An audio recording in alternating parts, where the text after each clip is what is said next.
की बात है, किसी गांव में एक बहुत गरीब फैमिली रहती थी, जिनके पास अक्सर खाने पीने के लिए कुछ भी नहीं होता था। इसलिए वो लोगों के घर से मांग कर कुछ न कुछ ले आते थे और इस तरह अपना गुजारा कर रहे थे। लेकिन फिर कुछ दिनों से लोगों ने उन्हें खाना देना बंद कर दिया था। इसी वजह से अब उनकी भूख काफी बढ़ गई थी। मुझसे भूख बर्दाश्त नहीं होती, जाकर खाने के लिए कुछ लेकर आ जा। अभी अब्बू जान, मैं तो लोगों से खाना मांगते मांगते थक गया हूँ। अब तो लोग खाना बिल्कुल भी नहीं देते। बेटा, अगर तू खाने के लिए नहीं लाएगा तो हम भूख से मर जाएंगे। जाकर कहीं से खाने के लिए लेकर आ जा। अम्मी अब्बू जान, आप परेशान मत हो, मैं कहीं से कुछ न कुछ लेकर आता हूँ। फिर बिट्टू घर से निकलता है और कुछ आगे आकर एक घर का दरवाजा बजाता है। ये कौन आ गया है इस टाइम? कौन है भाई? भाई जान, जरा बाहर आना, आपसे एक जरूरी बात करनी है मैंने। फिर मीठा बाहर आता है। भाई जान, कुछ खाने के लिए दे दो, बहुत जोर की भूख लग रही है। घर में मेरे मॉम डैड भूखे बैठे हैं, उनके लिए कुछ खाने के लिए लेकर जाता हूँ। आप मुझे खाना दे दोगे तो मैं सारा खाना उनके पेट के अंदर डाल दूंगा। वाह, मांगनी खराता थे अम्मी अब्बू नु कहना मॉम डैड। वाह मॉम डैड बच्चे। भाई जान, ज्यादा मेरे गुर्बत का मजाक उड़ाने की जरूरत नहीं है, जल्दी से खाना दे दो ताकि मैं जाऊँ। आगे ही मेरे पास टाइम बहुत थोड़ा है। तुम मेरा वीर बगैर खाना लिए यहाँ से निकल जाए शाबाश, पता नहीं कहाँ से मुंह उठा उठा कर आ जाते हैं। मीठा ये कहकर गुस्से से दरवाजा बंद कर देता है। बड़े भाई को बेगैरत लोग हैं, ये नहीं कि थोड़ा सा खाना दे दे, सारा खाना खुद ही ठूस ठूस कर खा जाते हैं। अब कुछ और ही मसला हल करना पड़ेगा, इस तरह तो काम नहीं चलेगा। फिर बिट्टू वहाँ से निकलता है तो उसे एक फ्रूट वाला नजर आता है। भाई जान, सेब क्या रुपए किलो दे रहे हो? भाई सिर्फ और सिर्फ 150 रुपए किलो दे रहा हो। 150 रुपए किलो? इतने सस्ते? ओ भाई, कोई अच्छी नस्ल का फल दिखाओ, 1500 रुपए किलो वाला दिखाओ। इतने सस्ते फ्रूट खरीदना तो मैं अपनी तो नहीं समझता हूँ। अरे वाह भाई, आप तो बहुत अमीर इंसान हो जब बाहर के मुल्क के इम्पोर्टेड फ्रूट खाते हो। जी, हम शाही खानदान से ताल्लुक रखते हैं और VIP किस्म के फ्रूट खाते हैं। पर भाई, हमारे पास तो यही फ्रूट है 150 रुपए किलो वाले। आपको अच्छे नस्ल का फ्रूट शहर से मिलेगा। यार शहर कौन जाए, चलो तुम ही मुझे ये फ्रूट दे दो। फिर दुकानदार उसे फल पैक कर देता है। लाओ भाई, 150 रुपए दो। ओ यार शिट, मैं तो बटुआ गड़बड़ ही भूल कर आ गया हूँ। तुम मुझे फ्रूट ले जाने दो, मैं थोड़ी देर तक आकर तुम्हें पैसे दे देता हूँ। कोई काम नहीं है, अभी पैसे दो, अभी दो पैसे।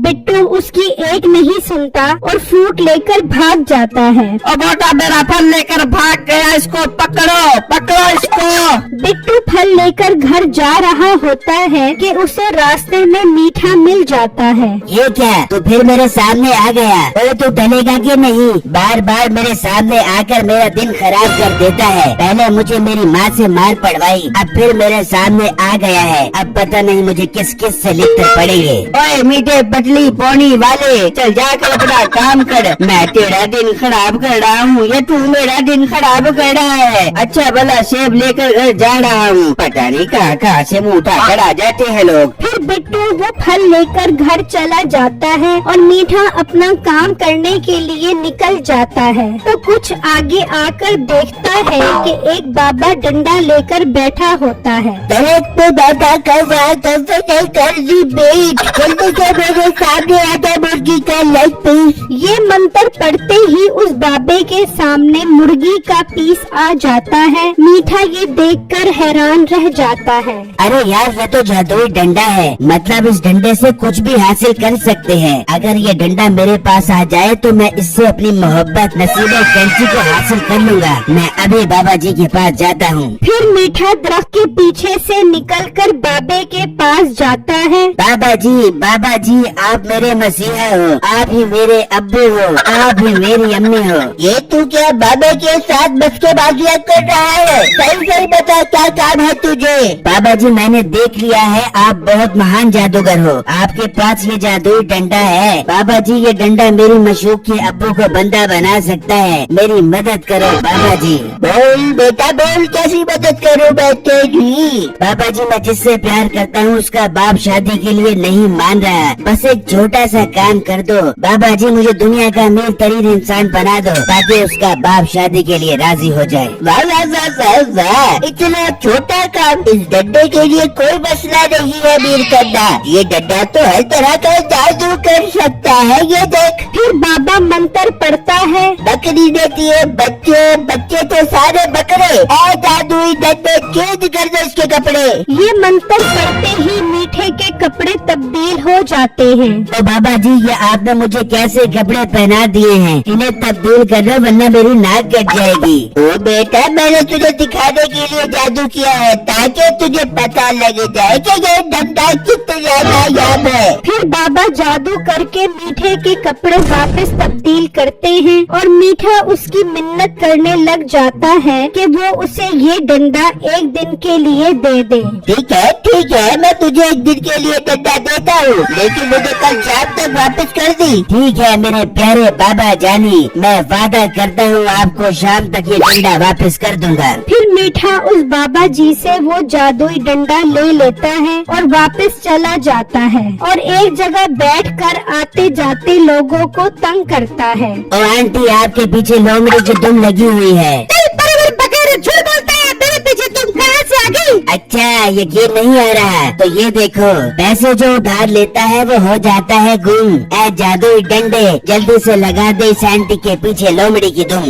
ये मंत्र पढ़ते ही उसके पीछे दुम लग जाती है।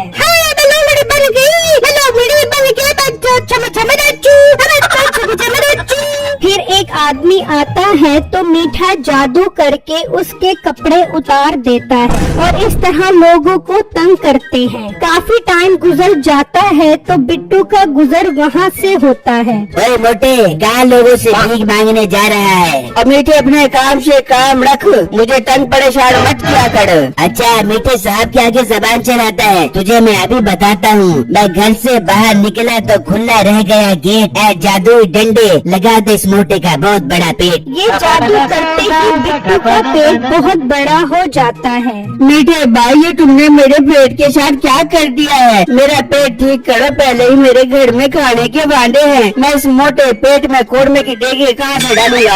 अब अकल आई तुझे? बड़ा मेरे साथ बदतमीजी कर रहा था। ये देख मैं बाबा जी से जादुई डंडा लेकर आया हूँ। अब मैं जो मर्जी चाहे करूँ, मुझे कोई नहीं रोक सकता। मैं भी बाबा जी के पास जाता हूँ और इन्हें बताता हूँ कि तुम लोगों को तंग कर रहे हो। हाँ जा जो मर्जी कर। फिर बिट्टू गुस्से में वहाँ से चला जाता है और बाबा जी के पास आकर उन्हें सारी बातें बताता है। मगर वो मुझसे तो जादुई डंडा ये कहकर लेकर गया था कि मैं अमीर होकर एक दिन में वापस कर दूंगा। बहुत अच्छी बात है बाबा जी, उसने कहा और आपने जादुई डंडा उसके हाथ में पकड़ा दिया। अब उसका कुछ मसला हल करो वरना वो लोगों को बंडर बना कर मार देगा।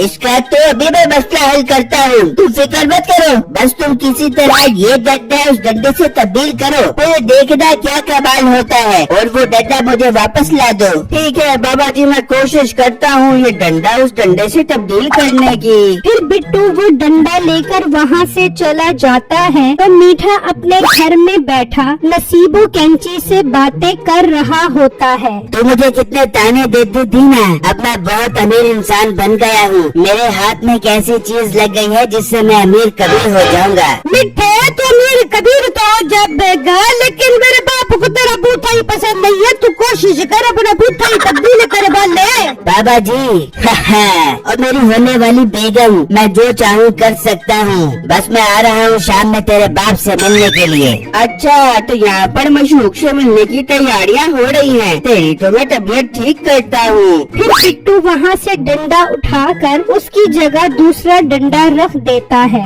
और वो जादुई डंडा जाकर बाबा जी को वापस कर देता है। बेटा मुझे तुम बहुत भले इंसान लगते हो जो तुमने मेरी अमानत मुझे वापस कर दी है। अब आज से ये जादुई डंडा तुम्हारा है, जाओ मजे करो। बाबा जी आपका बहुत बहुत शुक्रिया, मैं इस डंडे की मदद से अच्छे अच्छे काम करूँगा। वहाँ मीठा वो डंडा लेकर नसीबो कैंची के घर पहुँचता है। हाँ आ गए हो, लेकिन बूथा तो तुम्हारा पहले जैसा ही है। मुझे नहीं पसंद तुम्हारा बूथा, तुम यहाँ से जा सकते हो। मेरे होने वाले ससुर जी जरा सब्र करें, आपको आपकी पसंद का बूथा लगा कर दिखाता हूँ। अच्छा तो फिर तुम शाहरुख खान का मुंह लगा लो, वैसे भी शाहरुख खान मेरी बेटी के साथ बहुत अच्छा लगेगा। ओहो बाबा जानी, आपको आपकी बेटी का शौहर शाहरुख खान की शक्ल में मुबारक हो। सुबह सवेरे मुझे नाश्ते में अच्छे लगते हैं नान। ऐ जादुई डंडे जल्दी से बना दे मुझे शाहरुख खान। ये मंत्र पढ़ते ही मीठे के मुंह पर लोमड़ी का मुंह लग जाता है और नसीबो और उसका बाप उसे धक्के मार कर बाहर निकाल देते हैं। मेरी वीडियो को लाइक और मेरे चैनल को सब्सक्राइब कीजिएगा और मुझे कमेंट बॉक्स में जरूर बताइएगा कि आपको मेरी स्टोरी कैसी लगी। शुक्रिया।